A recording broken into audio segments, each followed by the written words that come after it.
எனக்கு புரியல, இவங்கெல்லாம் வந்து ரொம்ப ரெஸ்பான்சிபிளான பீப்புளுங்கண்ணா. உதாரணத்துக்கு திருமாவளவன் அவர்கள் வந்து இன்னைக்கு ஒரு சிட்டிங் எம்பி, ஒரு அரசியல் கட்சியினுடைய தலைவர். பேசும் பொழுது அந்த வார்த்தையிலே ஒரு பொறுப்பாக பேச வேண்டிய ஒரு நபர், ஒரு சாதாரண தொண்டனோ என்ன வேணாலும் பேசிட்டு போறேன் அப்படிங்கிற மாதிரி ஒரு இல்லைண்ணா. ஏன்னா இந்தியாவை பொறுத்தவரை, நம்மை பொறுத்தவரை, இது மோடி அவர்களே பல இடத்துல சொல்லியிருக்காங்க, மோடி எதிர்ப்பு என்பது பல எல்லைக்கு சில பேர் கொண்டு போயிருக்காங்க, பல எல்லை கொண்டு போயிருக்காங்க. மோடி எதிர்ப்பு டெல்லியிலிருந்து கேரளா வரைக்கும் பார்க்கிறோம், மோடி அவர்களை எதிர்த்து பேசுறவங்களை பார்க்கிறோம்.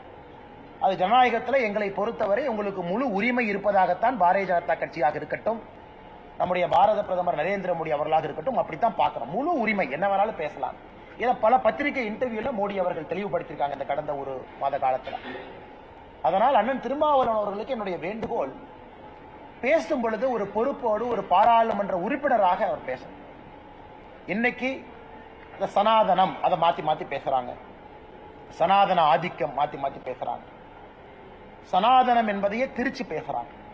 ஆனால் இந்தியாவிலே நாங்கள் ஆட்சியில் இருக்கும் வரை, மோடி அவர்கள் பிரதமராக இருக்கும் வரை, மாற்று குரல் இருக்கக்கூடிய எந்த நண்பராக இருந்தாலும் எந்த அச்சுறுத்தலும் அவர்களுக்கு இல்லை. நாங்க ஸ்டாலின் அவங்கள மாதிரி காலையில் 2 மணிக்கு வந்து அரெஸ்ட் பண்ண போறதில்லை, 3 மணிக்கு வந்து தூக்கி ஜெயிலில் வைக்கிறதில்லை, ஒரு ஊடக நண்பர் மாதிரி குண்டாஸ் நாங்க போட போறது கிடையாது. அதனால எங்க ஆட்சியில் யாரு மேலே நாங்க போட மாட்டோம்.